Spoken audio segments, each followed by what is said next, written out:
Hi everybody, welcome to our SPM English class. আজকের already আমি একটা কবিতা এখানে রেখেছি, যেটা আমি এক্সপ্লেন করব। এই কবিতার একেবারে মিনিং সম্পূর্ণ আলাদা, আবার তার ইনার মিনিং কবিতার মিনিং থেকে সম্পূর্ণ আলাদা।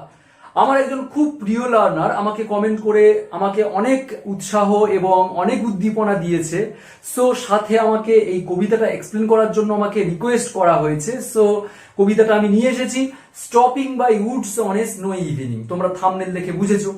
যাদের সিলেবাসে, যাদের এই কবিতাটা শেখার কোনো প্রয়োজন নেই, দেখার প্রয়োজন নেই, মনে হচ্ছে যে আমার সিলেবাসে নেই, কবিতাটা কেন পড়বো, কেন শিখবো, অবশ্যই করে প্রত্যেকের জন্য আমি বলবো এই কবিতাটা দেখতে। কারণ এই কবিতাটা লাইফের সঙ্গে, মানুষের জীবনের সঙ্গে ওতপ্রোতভাবে জড়িত, এবং এই কবিতা একটা এডুকেশনাল একটা তোমাকে শিক্ষা দিয়ে দেবে। এছাড়াও এটা একটা মোটিভেশনাল একটা পোয়েম বলা যেতে পারে রবার্ট ফ্রস্টের। সো চলো আমরা শুরু করি, আর শেষ পর্যন্ত দেখো। কবিতার আরো একবার বলবো, কবিতার যে মিনিং এবং কবিতার যে ইনার মিনিং, দুটো মিনিং সম্পূর্ণ আলাদা। ওকে, প্রথমে আমি কবিতাটা তোমাদের স্টেপ বাই স্টেপ মিনিং বলে দিয়ে তারপরে আমি কবিতার ইনার মিনিং এ চলে যাব। তাহলে আমাদের শেষ পর্যন্ত ভিডিওটা দেখতে হবে। ওকে, চলো। কবিতাটা অ্যাকচুয়ালি লিখেছেন রবার্ট ফ্রস্ট। ফার্স্ট বলবো, কবিতাটা লিখেছিলেন রবার্ট ফ্রস্ট। আমি এখানে নামটা লিখিনি, যদিও স্ক্রিনের উপরে তোমরা দেখতেই পাচ্ছ রবার্ট ফ্রস্ট। কবিতাটা লেখা হয়েছিল 1922 সালে। এটা তোমরা একটু ব্যাকগ্রাউন্ড যদি মনে রাখতে চাও তাহলে মনে রাখতে পারো। কবিতাটা লেখা হয়েছিল 1922 সালে, আর কবিতাটা পাবলিশ হয়েছিল অর্থাৎ প্রকাশিত হয়েছিল 1923 সালে। এটা মনে থাকবে। চলো, কবিতাটার ব্যাকগ্রাউন্ড আমি বিষয়বস্তুটা একটু সংক্ষেপে বলে তারপর আমি এক্সপ্লেন করব। কবি রবার্ট ফ্রস্ট একদিন সন্ধেবেলা, অর্থাৎ বলতে পারো অ্যাট ডাস্ক, মানে গোধূলির সময়ে, সবে একটু একটু সন্ধ্যা হয়েছে, একটু আলো আছে, এরকম সময়ে কবি রবার্ট ফ্রস্ট একটা জঙ্গল দিয়ে কোথাও একটা যাচ্ছিল। এবার একটা জঙ্গলের মধ্যে দাঁড়িয়ে কবি ঘোড়া নিয়ে জঙ্গলের মধ্যে দাঁড়িয়ে, জঙ্গলের যে পরিবেশ, তুষারপাত, তারপর লেক, জঙ্গল, ঘন জঙ্গল, এই যে একটা সুন্দর পরিবেশে কবি দাঁড়িয়ে পড়েছেন। কিন্তু কবি এত সুন্দর পরিবেশে দাঁড়িয়ে থাকা সত্ত্বেও কবির মনে হচ্ছে আমার কিন্তু এখানে বেশি সময় কাটালে হবে না, আমাকে আরো অনেক কিছু করতে হবে, অনেক দূরে যেতে হবে, এখানে দাঁড়িয়ে থাকলে হবে না। এটাই হলো মেন টপিক, এবং এর ইনার মিনিংও কিন্তু সম্পূর্ণ আলাদা। সেটা দেখতে থাকো। আমি কবিতার একটার পর একটা লাইন ধরে ধরে আমি ওয়ার্ডগুলো এক্সপ্লেন করব। ওকে, লেটস কন্টিনিউ। হুজ উডস, জঙ্গলটি যার। জঙ্গলগুলি, এখানে উডস আছে অর্থাৎ প্লুরাল, জঙ্গল, অনেক জঙ্গল এখানে দেখতে পাচ্ছি, চারিদিকে জঙ্গল। দিজ আর, এইগুলো। জঙ্গলগুলি যার। আই থিঙ্ক, আমার মনে হয়। আই নো, আমি চিনি। মানে আমার মনে হয়, আই থিঙ্ক, আমি চিনি সেই ব্যক্তিকে যার এই জঙ্গল। ক্লিয়ার হলো? কবি জঙ্গলে দাঁড়িয়ে আছেন, একটা জঙ্গলে দাঁড়িয়ে ভাবছেন যে আমি চিনি সেই ব্যক্তিকে, যে ব্যক্তির জঙ্গল এটা। নেক্সট, আমি এখানে এই ওয়ার্ডটাকে আমি আন্ডারলাইন করে রাখবো, কারণ এই ওয়ার্ডটার মধ্যে অনেক ইনার মিনিং লুকিয়ে আছে, সেটা আমি শেষে বলবো। চলো। হিজ হাউস, তার বাড়ি। ইজ ইন দা ভিলেজ, এই গ্রামের মধ্যে। দো, যদিও। হি উইল নট সি, সে আমাকে দেখতে পাবে না। স্টপিং হেয়ার, আমি এখানে দাঁড়িয়ে আছি, আমি যে জঙ্গলের মধ্যে দাঁড়িয়ে আছি সে আমাকে দেখতে পাবে না, যদিও যার জঙ্গল তার বাড়ি এই গ্রামেই। ক্লিয়ার? স্টপিং হেয়ার, আমি এখানে দাঁড়িয়ে আছি কেন? টু ওয়াচ, দেখার জন্য। হিজ উডস, তার জঙ্গল দেখার জন্য, যার জঙ্গল তার সেই জঙ্গল দেখার জন্য আমি দাঁড়িয়ে। ফিল আপ, পরিপূর্ণ, জঙ্গলটা পরিপূর্ণ হয়ে আছে। দেখো, ফিল আপটা ঠিক উডস এর পাশে আছে। জঙ্গলটি পরিপূর্ণ, জঙ্গলগুলি পরিপূর্ণ হয়ে রয়েছে উইথ স্নো, বরফে ঢাকা। তাহলে আরো একবার চারটে লাইন আমি ক্লিয়ার করে দিই। জঙ্গলগুলো যার, আমি মনে করি, আমি চিনি তাকে। তার বাড়ি এই গ্রামে, যদিও তবুও সে আমাকে দেখতে পাচ্ছে না, আমি দাঁড়িয়ে আছি এখানে তার জঙ্গল দেখার জন্য, তার যে জঙ্গলটা বরফে ঢাকা আছে। ওকে, চলো নেক্সট। অবশ্যই শেষ পর্যন্ত দেখো, এই কবিতার ইনার মিনিং কিন্তু অনেকটা গভীর রয়েছে। মাই লিটিল হর্স, আমার ছোট্ট ঘোড়া, মাস্ট থিঙ্ক, অবশ্যই ভাববে, it queer, strange, queer means strange, অদ্ভুত। আমার ছোট্ট ঘোড়া এটাকে অদ্ভুত বলে মনে করছে। কেন অদ্ভুত বলে মনে করছে আমার ছোট্ট ঘোড়া? নেক্সট লাইন, টু স্টপ, এখানে থেমেছি বলে, উইদাউট, উইদাউট মানে নেই, এ ফার্ম হাউস নিয়ার, নিয়ার মানে কাছে, ফার্ম হাউস মানে খামার বাড়ি, অর্থাৎ কোনো শেল্টার। এত বড় একটা জঙ্গলে কোনো ফার্ম হাউস নেই আশেপাশে, কোনো শেল্টার নেই, এই রকম একটা জায়গাতে আমি দাঁড়িয়েছি। কেন? সেটা আমার ঘোড়া ভাবছে খুব অদ্ভুত। ওকে, আমার ঘোড়া ভাবছে খুব অদ্ভুত ব্যাপার যে এখানে আমি দাঁড়িয়েছি, এখানে কোনো ফার্ম হাউস বা শেল্টার নেই তার জন্য। তাহলে ঘোড়াটা কেন অদ্ভুত ভাবছে যদি প্রশ্ন হয়, তাহলে আমরা বলতেই পারি কাছে কোনো ফার্ম হাউস না থাকার কারণে আমরা এখানে দাঁড়িয়েছি জঙ্গলের মধ্যে, ওই জন্য ঘোড়াটা অদ্ভুত বলে মনে করেছে। কোথায় দাঁড়িয়েছি? Next line, between the Woods and frozen lake.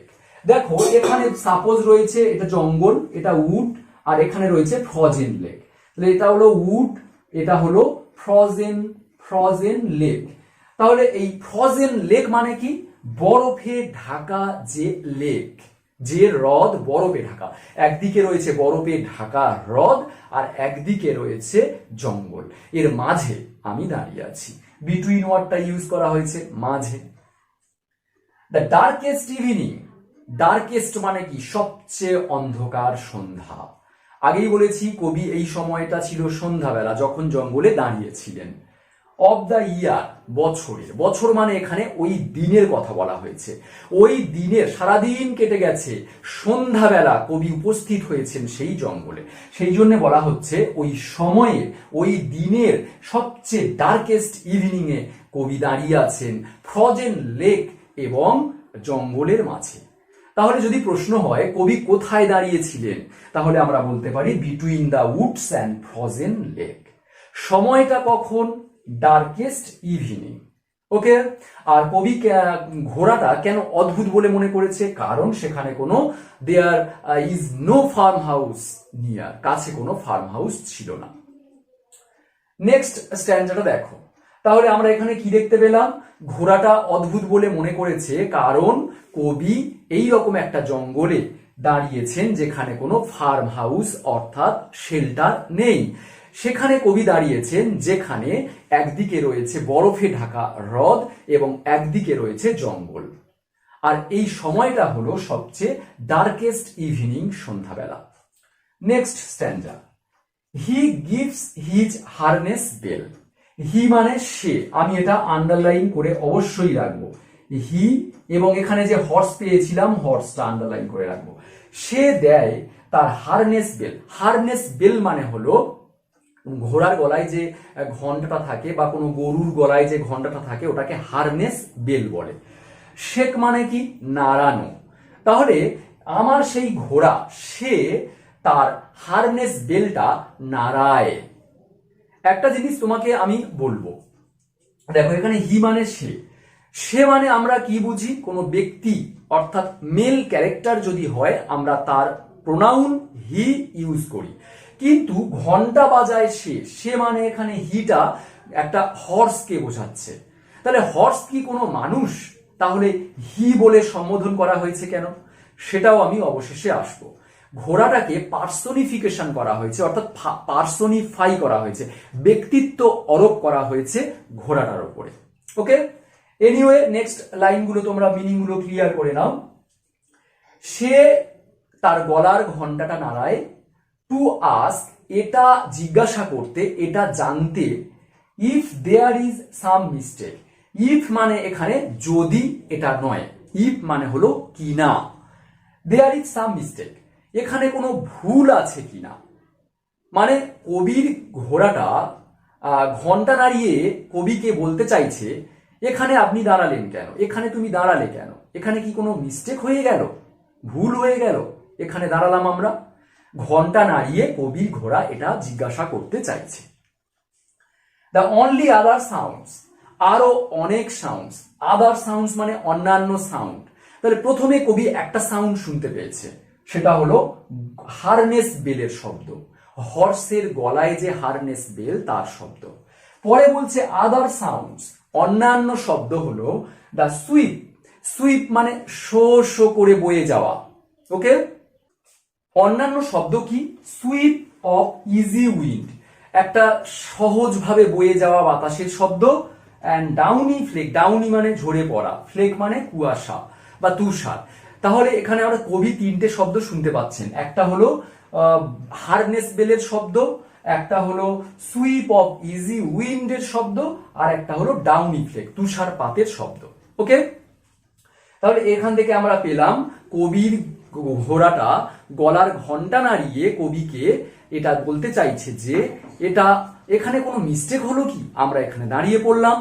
এই কবি এই গলার ঘন্টা অর্থাৎ হর্সের যে হারনেস বেলের সাউন্ড ছাড়াও আরো দুটো সাউন্ড শুনেছিল, সেটা হলো sweep of easy wind and downy ফ্লেক।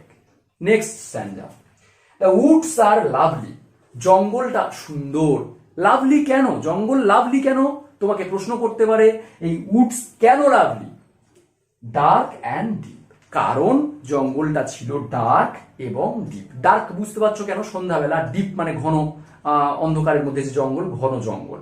So জঙ্গলটা লাভলি কারণ জঙ্গলটা ছিল ডার্ক অ্যান্ড ডিপ।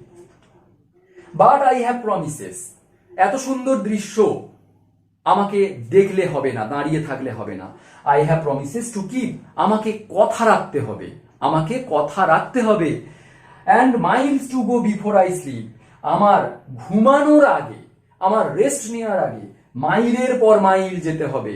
তাহলে Miles to go before I sleep, Miles to go before I sleep, ঘুমাতে যাওয়ার আগে আমাকে মাইলের পর মাইল যেতে হবে, এত সুন্দর দৃশ্য দেখে দাঁড়িয়ে থাকলে আমাকে হবে না। এই কবিতার ইনার মিনিংটা এবারে কি তোমরা ক্লিয়ার করে নাও। আমি উডস দাগ দিয়ে রেখেছিলাম, উডস মানে কি? জঙ্গল। আমরা এই উডস মানে আমরা জঙ্গল ধরবো না, আমরা এখানে উডস মানে ধরবো EARTH, আর্থ। উডস মানে হলো আর্থ, অর্থাৎ পৃথিবী। কবি বলতে চাইছেন আমরা পৃথিবীতে এসেছি, আমি পৃথিবীতে এসেছি, পৃথিবীর এত সুন্দর দৃশ্য, এত সুন্দর, এত সুন্দর দুঃখ কষ্ট সুখ সবকিছু আছে। তাহলে এখানে একটা জিনিস দেখো, স্নো, কবিতার নাম কি? Stopping by woods on a snowy evening. Snow মানে কি? বরফ। বরফ কিসের প্রতীক? বিষণ্ণতা, দুঃখ কষ্ট, ড্রেয়ারি, মানে বরফ হলো একটা বিষণ্ণতার চিহ্ন। তাহলে এই রকম কবি বলছেন যে আমরা শুধুমাত্র আমরা জীবনে যদি দুঃখ কষ্ট বিষণ্ণতা পাই, সেটা নিয়ে বসে থাকলে আমাদের হবে না। আমরা এই পৃথিবীতে এসেছি, অর্থাৎ এই জঙ্গলের মধ্যে এসেছি, জঙ্গলটাকে বলেছি পৃথিবীর সঙ্গে তুলনা করা হয়েছে। তাহলে এত বড় পৃথিবীতে আমরা এসেছি, দুঃখ কষ্ট পেয়েও আমরা কিন্তু বসে থাকবো না, তাহলে আমাদের কিছু করতে হবে। ওই জন্যে এই লাইনটা বলা হয়েছে, I have promises to keep. এত সুন্দর পৃথিবীতে দুঃখ কষ্ট নিয়ে আমার বসে থাকলে হবে না, আমাকে কিছু করতে হবে। অর্থাৎ Miles to go before I sleep মানে কি? আমাকে আরো এগিয়ে যেতে হবে, মানে আমাকে কিছু করতে হবে, পজিটিভ কিছু করতে হবে। আমি এই রকম একটা স্নোই ইভিনিং বিষণ্ণতা নিয়ে আমি কিন্তু বসে থাকবো না। কারণ এখানে দেখো, the woods are lovely dark and deep. Okay, এবারে আমার প্রশ্ন হলো, এখানে আমি হর্সটা কেন দাগ দিয়েছি? হর্সটা মানে হলো কবির এখানে বিবেক, কবির বিবেক। হর্স মানে হলো কবির বিবেক। কবির বিবেক কবিকে বলছে, কবিকে নাড়া দিচ্ছে। এই ঘন্টা যেমন নাড়া দিচ্ছে হারনেস বেল, ঘোড়াটা হারনেস বেল নাড়া দিচ্ছে, সেই রকম ঘোড়াটাকে আমরা ধরেছি কবির বিবেক।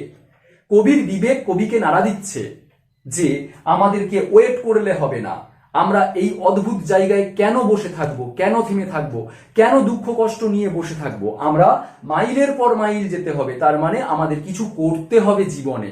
আর বিফোর আই স্লিপ মানে ঘুমিয়ে যাওয়ার আগে, মানে কি? আমাদের পৃথিবী ছেড়ে চলে যাওয়ার আগে, আমাদের মারা যাওয়ার আগে কিছু করতে হবে, অনেক কিছু কাজ বাকি। ওই জন্য এখানে দেখো মাইলস টু গো, মাইলের পর মাইল যেতে হবে, মানে অনেক অনেক কিছু করতে হবে। বিফোর আই স্লিপ মানে ঘুমানোর আগে, মানে মারা যাওয়ার আগে। তাহলে এখানে দুটো জিনিস আমরা লক্ষ্য করছি, এখানে দুটো তিনটে জিনিস দেখো। উডস মানে হলো উডস মানে জঙ্গল, জঙ্গল মানে বড় পৃথিবী, আর হর্স মানে হলো এখানে কবির বিবেক, আর পোয়েট এখানে তো রয়েছে রবার্ট ফ্রস্ট। এই বিবেক কবিকে নাড়া দিচ্ছে, এত বড় পৃথিবীতে আমরা এসেছি, এত বড় পৃথিবীতে এসে আমাদের কিন্তু বসে থাকলে হবে না, আমাদের কিছু করতে হবে। ওকে, এই বিষণ্ণতা দুঃখ কষ্ট নিয়ে বসে থাকলে হবে না। সেই জন্য বলেছেন এই লাইনটা মোস্ট ইম্পর্টেন্ট, এই স্ট্যান্ডাটা অনেক সময় কম্পিটিটিভ এক্সামেও আমরা লক্ষ্য করি। And Miles to go before I sleep, and Miles to go before I sleep. আমাকে মারা যাওয়ার আগে, আমাকে ঘুমিয়ে পড়ার আগে আমাকে অনেক কিছু করতে হবে, অনেক দূরে যেতে হবে। আমি কারণ I have promises to keep, আমি প্রমিস করেছি। আশা করি বুঝতে পারলে। আরো একটা জিনিস আমি ক্লিয়ার করতে চাই। দেখো, আমরা যার জঙ্গলে এসেছি, যার জঙ্গলে আমি এসেছি, আমি জানি, আমি তাকে চিনি, তার এই গ্রামেই বাড়ি, সে কিন্তু আমাকে দেখতে পাচ্ছে না, আমি এই জঙ্গলের মধ্যে থেমে আছি। এখানে কার, সে বলতে কার, কার জঙ্গল, তার মানে পৃথিবীটা কার, কে সৃষ্টি করেছে পৃথিবী? কবির ইমাজিনেশনে বলা হচ্ছে এই পৃথিবী বলতে এখানে আমরা বলা হচ্ছে পৃথিবী সৃষ্টি করেছে ভগবান। তাহলে এখানে হি বলতে এখানে বলা হচ্ছে গড। বলছে যে পৃথিবীতে, এই পৃথিবী সৃষ্টি করেছে ভগবান, ভগবানকে আমি দেখতে পাচ্ছি না, সেই জন্য আমার মনে হচ্ছে যে ভগবান আমাকেও দেখতে পাচ্ছে না। সেই জন্য বলছে আমি এই যে পৃথিবীতে এসেছি, যেটা ভগবানের সৃষ্টি, আমি জানি এটা ভগবানের সৃষ্টি, কিন্তু সেটা ভগবান আমাকে দেখতে পাচ্ছে না, মানে সে আমাকে দেখতে পাচ্ছে না, আমি এখানে থেমে আছি। তাহলে সে দেখতে পাচ্ছে না মানে কি? আমি তাকে দেখতে পাচ্ছি না, মানে আমার এটা ধারণা যে সে আমাকে দেখতে পাচ্ছে না। ক্লিয়ার হলো? তাহলে এক কথায় আমরা বলবো, এত বড় পৃথিবীতে আসার পরে আমরা কিন্তু বিষণ্ণতা দুঃখ কষ্ট নিয়ে বসে থাকবো না, আমাদের মাইলের পর মাইল এগিয়ে যেতে হবে, অনেক কিছু করতে হবে মারা যাওয়ার আগে। তাহলে এই কবিতা থেকে আমরা এই রকম ইনার মিনিং বের করতে পারি। সো আজ এই পর্যন্ত। কেমন লাগলো অবশ্যই আমাকে একটা ছোট্ট কমেন্ট করে জানাতে পারো, আর একটা লাইক তো পেতেই পারে এত সুন্দর এতক্ষণ বোঝানোর জন্য। টিল দেন লাইভ, নেক্সট ক্লাসে আবার দেখা হবে নতুন টপিক নিয়ে। ওকে, টাটা।